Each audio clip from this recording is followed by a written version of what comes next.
계신 분에게 이렇게 인사하겠습니다.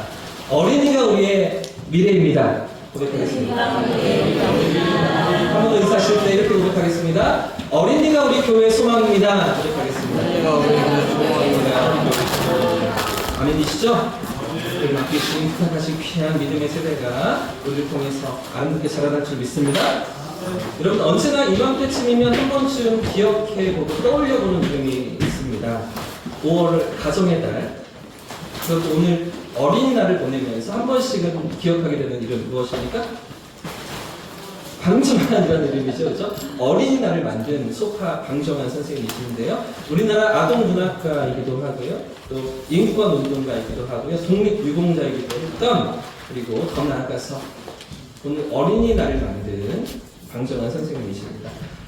그 1920년대 일제 식민지하에서도 어린이들의 인권을 주장하시고요. 또 어린이 운동을 시작하셔서 어린이날을 만드신 분이신데요. 그런 분이 있었기 때문에 오늘 우리가 어린이의 소중함을 돌아보게 되는 것 아니겠습니까? 어린이날을 우리가 기억하면서 또 마음을 나누게 되는 것 같습니다. 그래서 우리나라에 이 방정환 선생님이 있다면 유럽에는 또 누가 있습니까? 교육학의 아버지로 불리는 스위스의 교육 철학자 페스탈로치가 있습니다. 한 번쯤 들어보셨을 텐데요. 페스탈로치.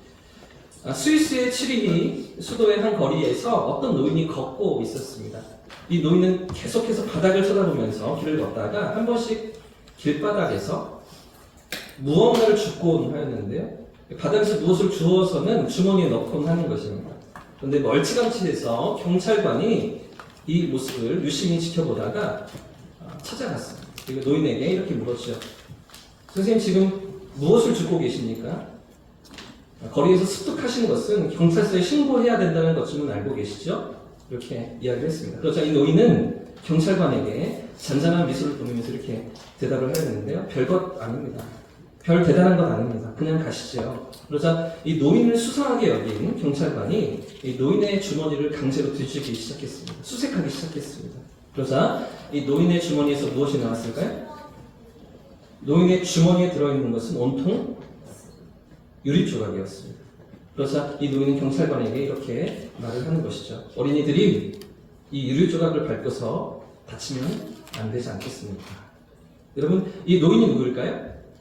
예, 18세기 스위스에서 활동하며 어린이들을 인격체로 존중해 주어야 한다라고 주장하고요. 또 고아와 빈민들을 위해서 여러 가지 사역들을 하며 헌신했던 교육 철학자 페스탈로치였던 것이죠. 여러분, 오늘은 어린이 주일입니다. 하나님께서 우리에게 맡기신 우리 자녀들과 어린이들을 기억하면서 길에서 유리 조각을 치운 그런 어른들 되시기를 축복합니다. 이렇게 우리 다음 세대를 위해서 길을 열어주시고 길을 만들어주시는 저와 성도님들 되시기를 축복합니다. 1827년에 이 페스탈로치가 세상을 떠나자 많은 사람들이 그의 업적을 기리기 위해서 취리히의 한 예배당 앞에 동상을 세우게 되었습니다. 이 동상의 모습이 이런 모습이었는데요. 페스탈로치가 인자한 모습으로 아이들을 쳐다보고 있는 그런 장면이죠. 또 어린 아이들도 페스탈로치를 올려다보는 그런 모습으로 이 동상을 만들었습니다. 근데 문제는 이 동상을 보고서 많은 사람들이 항의하기 시작했다는 것입니다. 동상을 잘못 만들었다는 것이죠. 페스탈로치의 삶과 그의 뜻이 전혀 담겨있지 않은 동상이다, 잘못되었다라고 사람들이 이야기하기 시작했습니다. 그래서 동상을 새롭게 만들었는데요. 이런 모습으로 새롭게 만들어 놓았습니다. 여러분, 어떤 점이 달라 보이십니까? 처음 만들었던 동상과 두 번째 만든 동상이 똑같은 페스탈로치의 삶을 담으려고 했는데 무엇이 달라진 것 같아 보이십니까? 예, 아이들이 둘이 있었는데 하나가 되었죠? 그게 아니고요. 자, 비슷해 보이는데요. 이쪽 방면에서 보면 조금 차이점을 우리가 알 수가 있습니다. 어떤 차이점일까요? 바로 아이가 페스탈로치를 쳐다보는 게 아니라는 것입니다. 페스탈로치를 쳐다보고 있는 것이 아니라 먼 하늘을 바라보고 있는 것이죠. 자신이 아니라, 페스탈로치 자신이 아니라 하나님을 바라보도록 하는 것. 그것이 페스탈로치의 평생의 삶이었고 그의 헌신이었다라고 하는 것입니다. 사랑하는 여러분, 오늘 우리는 우리 자녀들에게, 우리 다음 세대에게 누구를 보여주고 계십니까? 누구를 나타내 보여주고 계십니까? 살아계신 하나님을 보여주시길 축복합니다.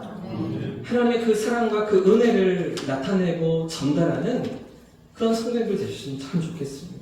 오늘 본문은 부모된 우리들이 우리 자녀들에게 어떤 믿음을 전수해야 하는가를 가르쳐주고 있습니다. 우리 소중한 자녀들이 잘 되고요. 하나님의 은혜와 사랑 안에서 세상을 살아가도록 하기 위해서 어떻게 자녀들을 가르치고 어떻게 자녀들을 양육해야 하는가를 잠언 22장 말씀에 가르쳐주고 있는데요. 물론 우리 성도님들 중에서는 많은 분들이 이미 자녀들을 다 키우셔서 자녀들이 장성하여서 가정을 꾸리기도 하셨죠. 또 내품을 떠나 있기도 합니다. 그러나 그럼에도 우리에게 맡기신 부모의 사명이 무엇인가를 돌아보시면서 또 우리 자녀들을 위해서 기도를 심는 그런 부모님들 되시기를 축복합니다. 네, 오늘 본문 말씀을 한 번 더 읽어보겠습니다. 잠언 22장 6절 말씀인데요. 한 번 더 읽습니다. 시작. 마땅히 행할 길을 아이에게 가르치라. 그리하면 늙어도 그것을 떠나지 아니하리라. 아멘. 먼저 오늘 본문에서 우리가 생각해야 될 말씀은 마땅히 행할 길을 아이에게 가르치라고 말씀하고 계시는데요. 그런데 여러분, 우리 자녀에게 가르쳐야 할 마땅히 행할 길이 무엇일까요? 마땅히 행할 길.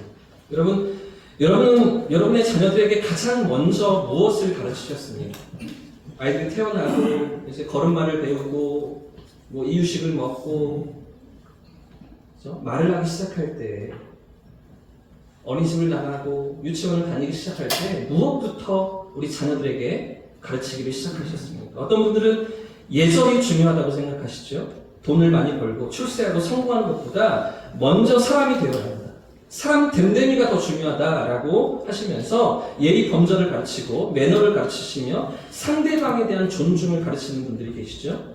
그런가 하면 또 어떤 분들은 정직함이 중요하다고 생각하면서 정직을 가르치지 않습니까? 어떤 상황이든지 정직해야 한다. 진실해야 한다. 거짓말은 나 자신과의 싸움에서 지는 것이다. 그러니 어떤 상황에도 정직해라. 정직을 가르치는 분들도 계시죠. 또 어떤 분들은 책을 많이 읽어라. 가르치는 분들도 계십니다. 세상의 모든 지식과 지혜가 다 책 속에 담겨 있으니 그러니 항상 책을 가까이 하고 많이 읽어야 한다. 이렇게 가르치는 분들도 계시지 않으십니까? 그런데 여러분, 이런 것들도 중요하지만 그러나 지금 성경이 명령하는 우리가 자녀들을 가르칠 때 가장 먼저 가르쳐야 할 마땅히 행할 길이 무엇일까요? 마땅히 사람으로서 행해야 될 그 행할 길. 자녀들이 이 땅을 살아가면서 인성도 갖춰야 합니다. 예의 범절도 익혀야 합니다. 정직한 모습으로 진실한 모습으로 살아가기를 우리가 가르쳐야 하지만 그러나 그보다 더 중요한 가장 먼저 가르쳐야 할 마땅히 행할 길이 무엇일까요? 그것은 바로 하나님을 경외하는 것입니다. 함께 따라해 보겠습니다. 하나님을 경외하기를 가르치라. 그렇습니다. 하나님 경외하기를 가르쳐야 하는 것이죠. 왜 그렇습니까? 이 땅 살아가는 모든 복과 은혜가 어디로부터 오기 때문입니다. 세상을 만드시고 다스리시는 하나님께로부터 모든 삶의 복이, 모든 은혜가 임하기 때문이죠. 그 전능하신 하나님의 손안에 우리 삶의 모든 풍성함과 복락이 있기 때문입니다. 세상은 오늘도 많은 재물을 가져야 성공한다. 네가 좀 높아져야 그래야 인정을 받는다. 많은 능력도 가지고 그죠? 사람들에게 조금은 우러러 가지는 그런 자리에 올라가야 네가 복을 누린다라고 세상은 이야기하지만 그러나 여러분, 진정한 삶의 행복이 어디에 있습니까? 진정한 삶의 만족과 기쁨이 어디에 있습니까? 살아계신 하나님 안에 있는 줄 믿습니다.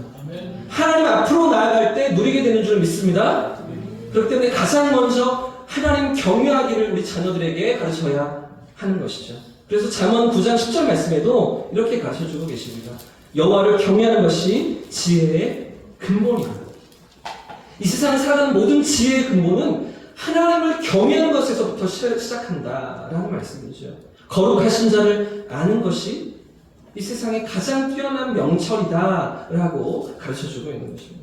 여러분, 여호와를 경외하는 것, 그것이 우리가 가르쳐야 될 마땅한 삶의 길인 줄 믿습니다.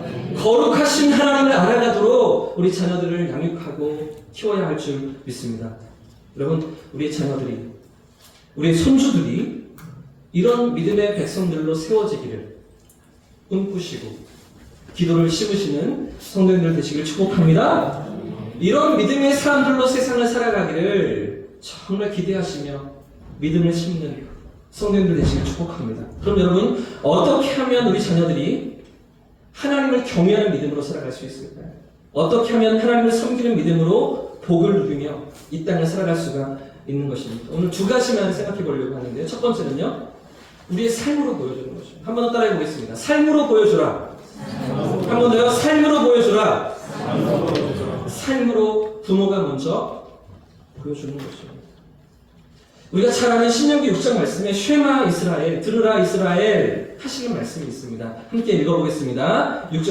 신명기 6장 4절 이하의 말씀인데요. 같이 읽어보겠습니다. 시작. 이스라엘아 들으라. 우리 하나님 여호와는 오직 유일한 여호와시니 너는 마음을 다하고 뜻을 다하고 힘을 다하여 내 하나님 여호와를 사랑하라. 오늘 내가 내게 명하는 이 말씀을 내 마음에 새기고 내 자녀에게 부지런히 가르치며 집에 앉았을 때든지 길을 갈 때든지 누워있을 때든지 일어날 때든지 이 말씀을 강구할 것입니다. 아멘. 여러분, 마지막 7절이 중요한데요. 마지막 부분 보십시오. 내 자녀에게 부지런히 가르치는데 어떻게 가르치라고요? 집에 앉아있을 때든지 길을 갈 때든지 누웠을 때든지 일어날 때든지 이 말씀을 가르치라. 그렇죠? 집에 있을 때든지 길을 갈 때든지 누웠을 때든지 그렇죠? 앉았을 때 어떻게 하는 말씀입니까? 삶으로 가르치라는 것이죠. 삶으로 보여주라는 것이죠. 이게 말로만 지식으로만 정보로만 가르치는 것이 아니라 우리의 삶으로 자녀들에게 가르치며 보여주어야 한다라는 말씀 아니겠습니까? 여러분, 그런 말이 있죠. 아이들이 부모의 앞모습이 아니라 무엇을 보고 자란다고 합니까? 부모의 등을 보고 자란다는 것이죠. 부모의 말 하나, 행동 하나가 그 자녀들에게 고스란히 스며든다는 것 아니겠습니까? 제가 여러분 작년에도 한번 말씀드린 것 같은데요. 제가 어렸을 적에 저희 집이 의류 사업을 크게 했었습니다. 그 1980년대에 저희 집에 자가용도 있고요. 운전하시는 분도 계실 정도로 이렇게 조금 잘 살았다고 합니다. 그리고 심지어 50인승 버스가 당시에 저희 집에 있어서요. 그 버스를 가지고 직원들을 태우고 다니기도 하고 또 교회 행사가 있으면 성도님들을 태워서 또 남이섬으로 놀러 가기도 했던 그런 사진들이 지금도 남아 있습니다. 그러니까 괜찮았죠? 유복하게 살았겠죠? 근데 아버지께서 너무 사업을 확장하셔서 무리를 하셨는지 제가 초등학교 들어갈 무렵에 부도를 맞았습니다. 다 이렇게 날리시고 빚을 한 5천만 원 정도 당시에 빚이 늘 있었다고 제가 귀가 따갑게 들었던 기억이 나거든요. 그러시면서 아버지를 쓰러지셔서 1년 동안 병원에 계셨습니다. 그러면서 제 초등학교 시절은 가장 어둡고 가장 좀 가난했던 그런 시간으로 기억이 나는데 비가 와도 우산 한 번 가져다 주신 적이 없고요. 도시락을 두고 가도 챙겨다 주신 적이 없어요. 그만큼 바쁘게 어렵게 살았던 그런 시간들이었는데 아무튼 1년 동안 아버지는 병원에 누워 계시고 어머니는 그 재고로 남아 있잖아요. 옷들이 이제 판매를 하지 못한 옷들이 재고로 남아 있으니까 이 옷들을 가지고서 남대문 시장에 가서 장사를 하셨던 그런 기억들이 있습니다. 하루는 너무 엄마가 보고 싶어서 형 누나를 졸라서 엄마 보러 가자고 제가 어렸을 적에 그렇게 했었던 것 같습니다. 버스를 타고서 어수룩한 저녁에 이제 남대문 시장을 찾아갔는데 형이 조금 저보다 크니까 4살 많고 3살 많고 하니까 잘 찾아갔다는 것 같습니다. 엄마가 깜짝 놀라셔서 어떻게 여기까지 왔냐고 그러시면서 그 늦은 저녁에 어머니 장사를 하고 계시다가 나오셔서 떡볶이를 사주시고 남대문 시장에서 순대를 사주셨던 기억이 지금도 있습니다. 아무튼 그렇게 어려운 시간들을 보내면서 1년 동안 아버지는 병원에 계시고 어머니가 이제 장사를 하셔야 되는 그런 시간들이었는데요. 그런데 1년이 지나서 아버지께서 퇴원을 하셨습니다. 건강을 회복하신 이후에 저희 부모님 두 분이 가장 먼저 하신 일이 무엇일까요? 이제 뭐 다시 뭐라도 가게를 차리고 장사를 해서라도 빚을 갚아야 되지 않겠습니까? 가족들을 건사해야 되지 않겠습니까? 그런 부모님이 여전히 많은 빚이 있고요. 길이 보이지 않을 때 저희 부모님 가장 먼저 보여주신 삶의 모습이 무엇일까요? 금식이었습니다. 금식. 온 식구들이 다 같이 금식하는 거였는데 저희가 그때 서울에 살고 있었는데 파주에 지금 할머니 집이 있거든요. 그때 당시에 파주에 있던 할머니 집에 들어가서 아버지, 어머니, 형, 누나 그리고 저 남동생까지 온 식구가 하루 금식을 하자 하시면서 데리고 들어가셨습니다. 그때 제가 초등학교 1학년이었는데 제 동생은 이제 6살밖에 안 됐었고요. 초등학교 1학년짜리 금식하라고 6살짜리 금식하라고 하시면서 왜 밥을 굶어야 되는지도 모르겠고, 그죠? 왜 이렇게 힘든 일을 하는지 왜 밥을 안 차려주시는지도 모르겠는데 다 같이 한다고 하니까 이렇게 하루를 굶었던 24시간을 이렇게 손으로 꼽았던 그런 날이 있습니다. 같이 예배도 드리기도 하고요. 배가 너무 아파서 아랫목에 배를 대고 누워있기도 하고 그러면서 시간을 버티고 하루를 지냈는데, 그런데 그렇게 배가 고파서 힘들어 하다가 잠이 들었는데 아침에 일어나 보니 무슨 일이 벌어졌을까요? 이 간밤에 지난 새벽에 6살짜리가 동생이 너무 힘들어하니까 어머니가 안 되셨는지 미음을 뿌려서 죽을 끓여주셔서 먹이셨다는 겁니다. 6살짜리에게. 식구들이 다 자고 있는데 동생에게만 죽을 끓여서 먹이셨다는 거죠. 이게 얼마나 배신감이 드는지요. 나는 안 주고.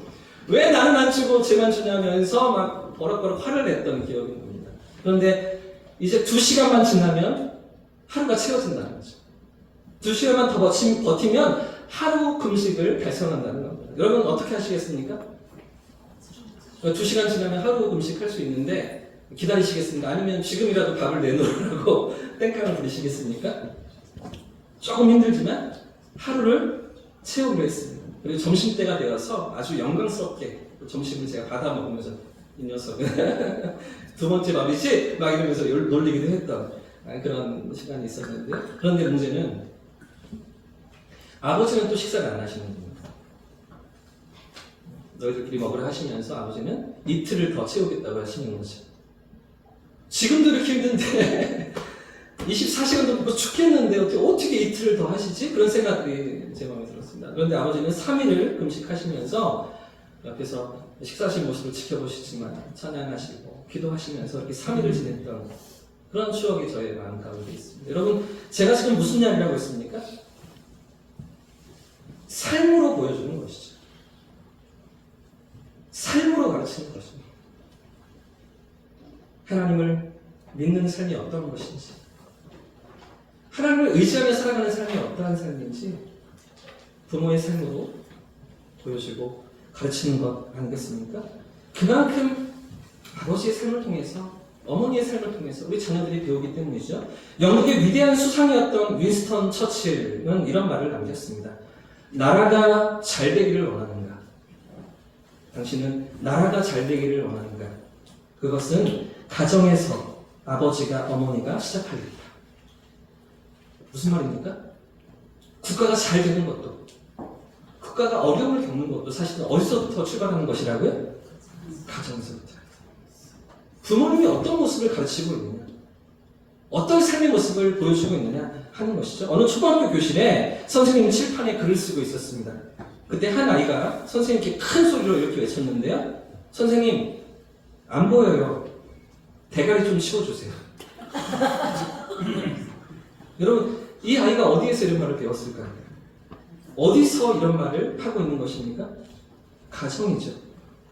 그 부모가 하는 말 그대로 사용하고 있는 것입니다. 사랑하는 여러분, 삶으로 보여주시는 부모님들 되시길 축복합니다. 삶의 현장에서 하나님을 사랑하고 하나님을 신뢰하며 믿고 따라가는 그런 삶의 모습을 보여주시는 저와 성도님들 되시길 축복합니다. 그런가 하면 또 하나, 자녀들에게 마땅히 가르쳐야 할 하나님을 경외하는 모습이 무엇인가? 한 번 더 따라해 보겠습니다. 기도를 가르치라. 한 번 더요. 기도를 가르치라.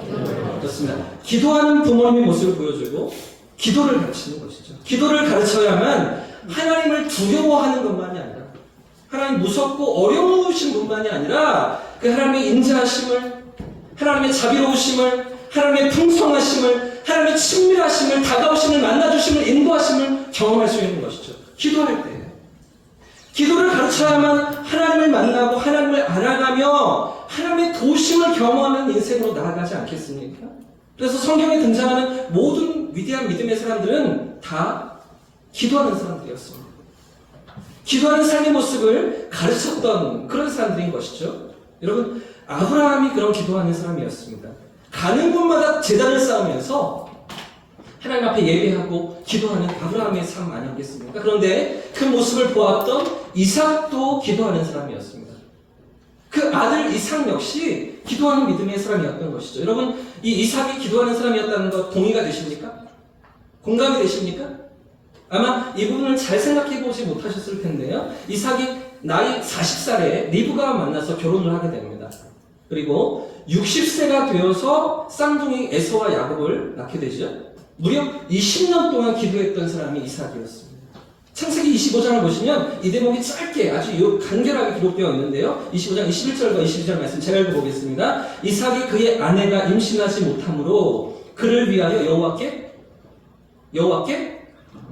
기도하고 있는 거죠. 간구하네. 여호와께서 그의 간구를 들으셨으므로 그의 아내 리브가가 임신하였더니 그 다음 절도 보십시오. 그의 아들들이 그의 태 속에서 서로 싸우는지라. 에서와 야곱이었습니다. 쌍둥이였으니까요. 그가 이르되 이삭이 이르되 이럴 경우에는 내가 어찌할꼬 하고 가서 태중의 두 아이가 쌍둥이가 싸우는데 이럴 때는 내가 어찌해야 될까 생각하다가 하고 가서 어떻게 해요? 여호와께 붙여내 기도하는 거죠. 20년을 기다리면서 기도했던 사람이었어요. 아들을 주시기까지, 자녀를 주시기까지. 뿐만 아니라 쌍둥이를 주셨는데 하나님은 어떻게 키워야 합니까? 하나님 이들을 어떻게 양육하기를 원하십니까? 하나님의 뜻이 무엇입니까? 기도하는 기도의 사람이 이삭이었던 것이죠. 누구에게 배웠을까요? 가는 곳마다 제단을 쌓던, 가는 곳마다 하나님의 인도하심을 바라보았던 아브라함 아버지에게 배운 신앙의 모습 아니었겠습니까? 여러분, 모세도 마찬가지죠. 그 험한 광야길을 걸으면서 위기를 만날 때마다 기도하던 기도의 사람이었습니다. 하나님 앞에 엎드리던 기도의 사람이 모세 아니었습니까? 사랑하는 여러분, 기도를 가르치시는 성도님들 되시길 축복합니다. 기도하는 부모의 모습을 보여주시는 성도님들 되시길 축복합니다. 우리가 기도의 자리로 나아갈 때 그때 우리 자녀들이 기도하는 법을 배울 수 있는 것이죠. 우리가 기도하는 자리에서 하나님과의 친밀한 교제를 맛볼 때에 때로는 어려움 속에서도 기도로 그 어려움을 돌파하며 이겨나가는 모습을 우리 부모들이 보여줄 때에 우리 자녀들도 기도하는 사람들, 믿음의 사람들로 서게 되지 않겠습니까? 사랑하는 여러분, 기도하는 성도님들 되시길 축복합니다. 기도를 가르치시는 성도님들 되시길 축복합니다. 그래서 우리가 그렇게 살아갈 때 하나님을 경외하는 삶의 모습을 우리 자녀들에게 보여주고요. 기도하는 삶의 모습을 가르치며 살아갈 때 하나님께서 우리 가정을 어떻게 축복하시는가, 우리 자녀들의 인생길을 어떻게 복되게 하시는가, 오늘 본문 말씀입니다. 6절 말씀으로 다시 돌아와서요. 6절을 한번 더 읽어보겠습니다. 시작. 마땅히 행할 길을 아이에게 가르치라. 그리하면 늙어도 그것을 떠나지 아니하리라. 할렐루야. 우리 자녀들의 평생의 삶을 우리 하나님께서 바꾸시는 것이죠. 늙어서도 그 길을 떠나지 않는, 늙어도 그 믿음의 길에서 떠나지 않는 그런 하나님의 백성들로 우리 가정을, 우리 자녀들을 축복하실 줄 믿습니다. 그래서 인생의 길에서 때로는 고난과 시련을 만나잖아요. 역경을 만나잖아요. 예상치 못한 장애물과 폭풍이 우리 앞을 가로막잖아요. 우리 자녀들이 인생길을 걸어갈 때에도 그런 삶의 위협들이 있지 않겠습니까? 그러나 그런 삶의 자리에서도 하나님을 붙드는 신앙으로 살아계신 하나님 앞에 나아가는 믿음의 백성들로 기도하면서 부모님이 보여주시는 삶의 모습을 따라서 나아가는 그런 자녀들로 서게 되는 것이죠. 아무쪼록 부모된 우리의 삶이, 우리들이 먼저 하나님을 경외하는 모습을 보여주시면서 그런 삶의 모습을 가르치시면서 기도하는 자를 나아가시면서 하나님을 신뢰하는, 하나님 앞에 살아가는 그런 삶을 가르치시는 저와 성도님들 되시기를 예수님 이름으로 축복합니다. 축원합니다.